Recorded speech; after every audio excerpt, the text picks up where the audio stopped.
Hey, Faith community. We are going to walk and talk today with my pup, Mia. Hey, Mia, say hi. Mia, sit. Sit. Good girl. Sit. It's too hot for your butt. All right. Anyways, we're going to walk and talk. Let's go. So, our recap and preview. We finished John 15 with this idea of abiding in the midst of adversity. And that can look like a lot of things. That can look like persecution on your job or from strangers because of your faith.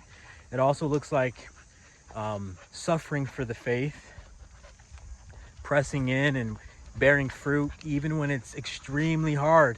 And we know that pressing in and bearing fruit can be extremely hard when there's pain, when it comes to our health, when it comes to a spouse, or when it comes to finances. Abiding can be tough. But I just want to encourage you to press in, lean in to Christ in the midst of adversity.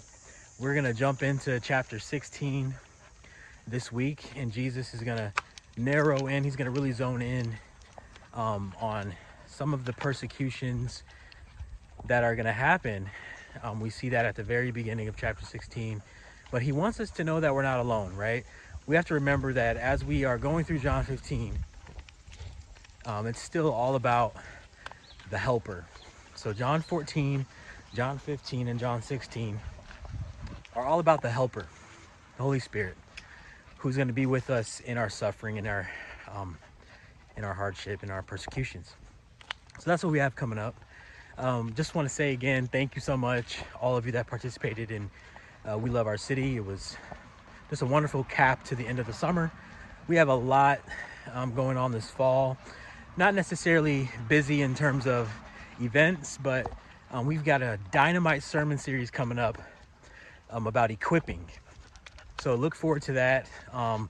Starting in October, we want to equip you to share your faith, to make disciples, to be a leader in the church and what that looks like. So be praying about that series. It's going to be big, you guys.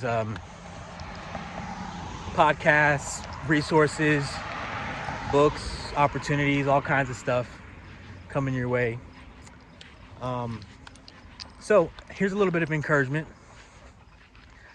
As I'm going through the Bible, reading the Bible this year, one of the things that I've recognized as I've gone through the prophets, the prophets, major prophets, minor prophets, Daniel, Isaiah, Jeremiah, Ezekiel, Hosea, Malachi, all those guys. One of the themes is judgment, but we have a God that he doesn't exercise his wrath continually. He relents and he has compassion. And so the Lord has been showing me that he is a God of not just I will punish you, but I will restore you. I will restore you. And so there are different times throughout the prophets where he says things like, I will remove your idols from among you. I will turn your hearts back to me. I will be king over you.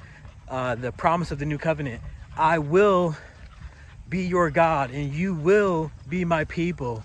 And just the faithfulness of God. The faithfulness of God, that his love for us and his pruning of us isn't dependent on our response to him, but because of his love and his promises and his faithfulness to us. He is the God who does these things. In Romans chapter 8, he says, he who gave you his son, will he not also graciously give us all things? He will give us all things, even his eternal kingdom. That's the kind of God we serve. He's the God of I will. And so remember that faithfulness today, that he is for you, that he wants you to succeed even more than you want to succeed. He wants you to bear fruit even more than you want to bear fruit. He's the God of I will. Okay. with that, have a great week. As always, may the Lord bless you and keep you. And I'm out of breath.